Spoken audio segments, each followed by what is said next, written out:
할렐루야. 제가 기도함으로 오늘의 예배 주님께 올려드리겠습니다.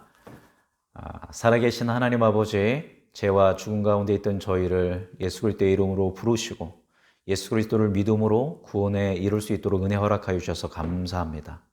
이제 그 예수 그리스도의 이름을 붙들고 하나님께서 우리를 세상에 보내실 때 그 보냄받는 자로서의 삶을 살 수 있는 은혜를 우리에게 허락하여 주시길 간절히 소망합니다. 성령 충만함으로 보냄받은 자로서 합당한 삶 살도록 인도하실 주님을 신뢰하며 사랑이 많으신 예수님의 이름으로 감사하며 기도드립니다. 아멘. 오늘 우리가 함께 나눌 하나님의 말씀은 누가복음 6장 12절에서 19절 말씀입니다. 누가복음 6장 12절에서 19절 말씀, 우리 하나님의 말씀 함께 읽도록 하겠습니다. 이때에 예수께서 기도하시러 산으로 가사 밤이 새도록 하나님께 기도하시고 밝음에 그 제자들을 부르사 그 중에서 12를 택하사 사도라 칭하셨으니 곧 베드로라고도 이름을 주신 시몬과 그의 동생 안드레와 야고보와 요한과 빌립과 바돌로메와 마테와 도마와 알페오의 아들 야고보와 셀롯이라는 시몬과 야고보의 아들 유다와 예수를 파는 자 될 가롯 유다라. 예수께서 그들과 함께 내려오사 평지에 서시니 그 제자의 많은 무리와 예수의 말씀도 듣고 병 고침을 받으려고 유대 사방과 예루살렘과 두로와 시돈의 해안으로부터 온 많은 백성도 있더라. 더러운 귀신에게 고난받는 자들도 고침을 받은지라. 온 무리가 예수를 만지려고 힘쓰니 이는 능력이 예수께로부터 나와서 모든 사람을 낫게 함이로라. 아멘. 오늘 본문 말씀을 보니까 12절 보니까 뭐로 시작하냐면 이때에 라는 말로 시작하고 있습니다. 이때는 언제일까요? 바로 11절 보니까 예수님을 어떻게 할까 논의하는 바로 그때입니다. 이 동일한 구절이 마태와 마가복음에는 예수님 어떻게 죽일까 의논했다라고 기록되어 있습니다. 그러니까 오늘 이 11절 말씀 보면 어떻게 예수님을 죽일까 바리새인들이 의논하기 시작한 이때에, 그죠? 예수님이 무엇을 하셨을까요? 12절 전체 읽어보겠습니다. 이때에 예수께서 기도하시러 산으로 가사 밤이 새도록 하나님께 기도하시고, 예수님은 다른 것을 한 게 아니라 이 중요한 때, 이 위기의 순간에 산으로 홀로 올라가셨습니다. 그리고 그곳에서 밤새워 기도하십니다. 뭘 기도하셨을까요? 하나님의 뜻을 묻고 하나님의 뜻대로 순종할 수 있는 힘을 구하고 성령의 충만함을 얻으며 그렇게 기도하는 시간을 보냈겠죠. 그리고 그 기도의 결과로서 나오는 것이 바로 13절 말씀입니다. 우리 13절 읽어볼까요? 밝음에 그 제자들을 부르사 그 중에서 12를 택하사 사도라 칭하셨으니, 이제 산으로 누구를 불러서요? 많은 제자들이 있었습니다. 예수님의 그 많은 제자들을 불러서 그 중에 12명을 선택해서 그들을 뭐라고 부르십니까? 사도라고 부르십니다. 그러니까 12제자를 선택한 게 아니라 정확하게는 많은 제자들 중에서 12사도를 부르신 거죠.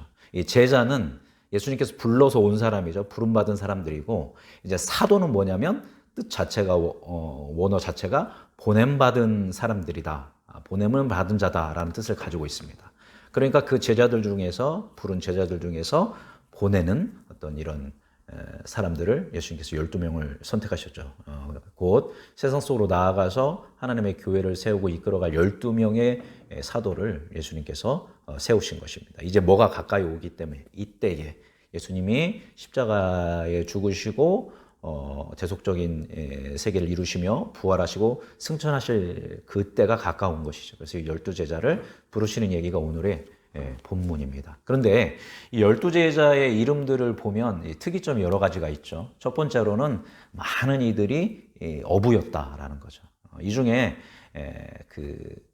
말하자면 제사장이라든가 사두개인이라든가 바리새인은 있습니까? 전혀 없죠. 대부분의 평신도들입니다. 평신도 중에서도 노동자인 많은 제자들이 있었다라는 거. 또 특이할 만한 것은 이 제자에 누가 있었냐면 세리 마태가 있었죠. 그죠?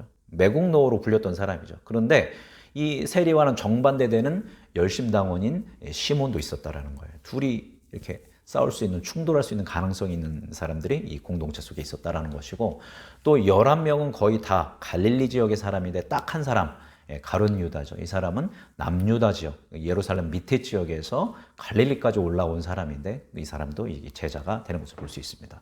이 제자들의 그룹을 통해서 우리가 알 수 있는 것은 다 저마다 배경이 다르다라는 겁니다. 직종도 다르고 생각도 다르고 정치색도 다르고 여러모로 차이가 있는 사람들이었다라는 겁니다.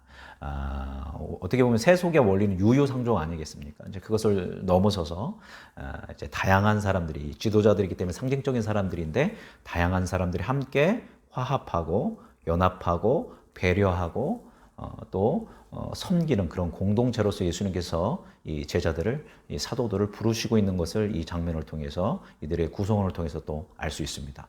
또 두 번째로는 그러면 예수님은 어떤 기준으로 제자들을 뽑으셨을까요?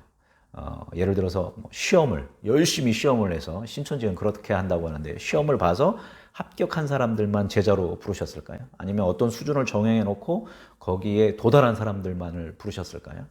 이 제자들의 이후의 삶을 보면 다 자격 미달인 사람인 걸 우리가 쉽게 발견할 수 있습니다. 그걸로 부르시지 않았다는 거죠. 그럼 무작위로 부르셨을까요? 찍어서? 그것도 아니죠. 이제 하나님 나라를, 하나님의 교회를 세워가야 할 사람들이기 때문에 신중하게 뽑으셨겠죠. 어떻게 뽑으셨을까요? 12절에 보니까 예수님이 어떻게 하셨다고요?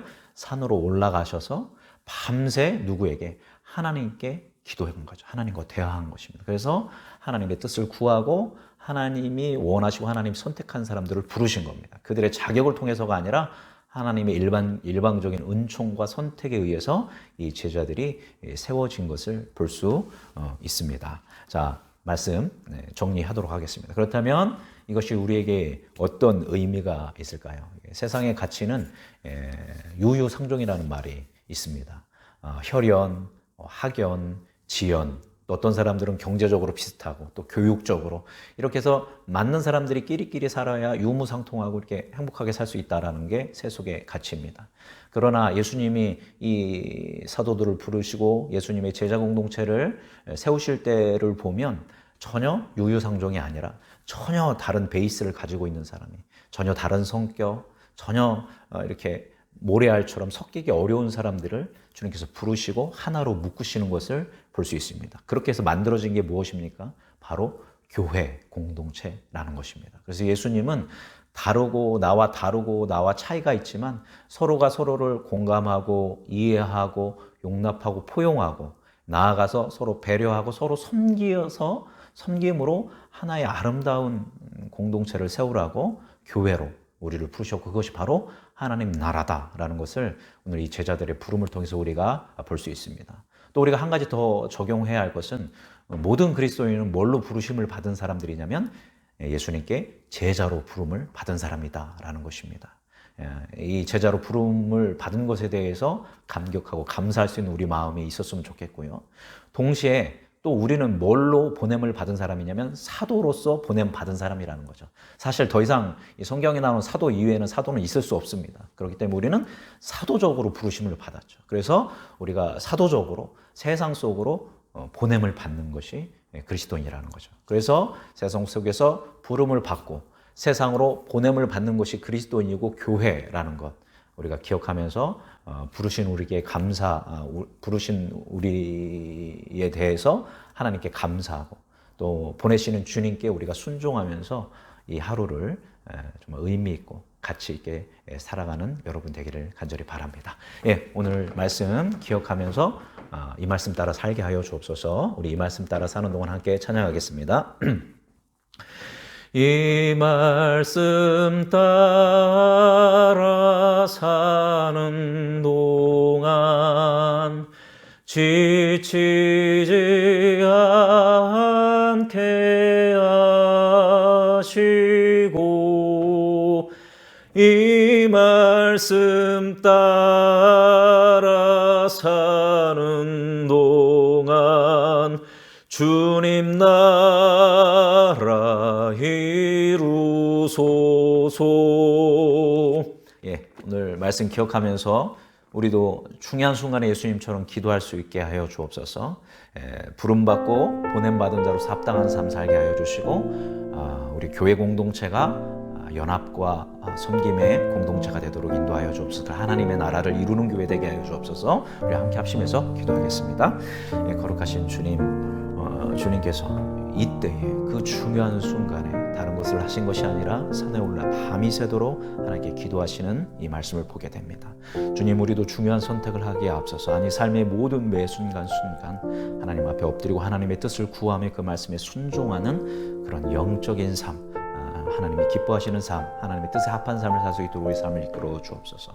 또한 이 교회됨의 세계를 바라봅니다. 우리가 서로 다르고 생각도 다르고 뜻도 다르고 세계관도 다를지라도 예수 그리스도의 이름으로 우리가 하나가 되고 예수 그리스도의 이름으로 우리가 연합하며 예수 그리스도의 이름으로 우리가 섬기며 살아가는 하루 되도록 그렇게 아름다운 그 교회를 세워간 우리 되도록 인도하여 주시길 간절히 소망합니다. 또 우리를 제자로 부르시고 또 우리를 사도적으로 세상 가운데 보내주신 주님께 감사를 드리며 그 말씀에 순종하며 우리의 삶을 통하여 주님의 영광됨을 드러내는 이 인생들이 되기를 간절히 소망합니다.